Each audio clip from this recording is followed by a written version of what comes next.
Hello people, welcome back into this channel, and today's tutorial is gonna be a tutorial about how to edit view only and comment only files in Google Sheets. So the first thing you have to do, you just need to decide which documents that you want to set the access. For example, I already prepared to you, so this documents, and after that you just need to go click these three small dots on the documents that you already chose before, and after that you just need to go jump into the manage access.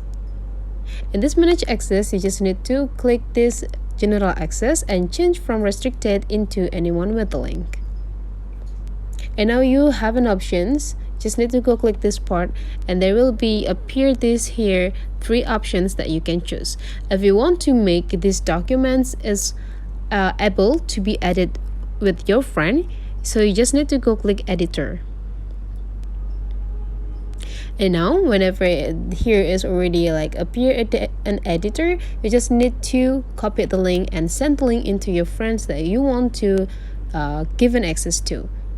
But then if you want to that your friend only have an access to comment the information inside of this document, you just need to change this part from the editor into the commenter.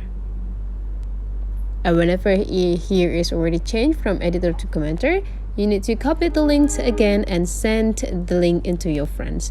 And then the friends that receive the link will only able to comment the information inside of the documents without change any informations on it. So that's the way how to edit view only and comment only on a Google Sheet application. So if you find that this tutorial is useful for you, don't forget to leave some comment, like and subscribe into this channel.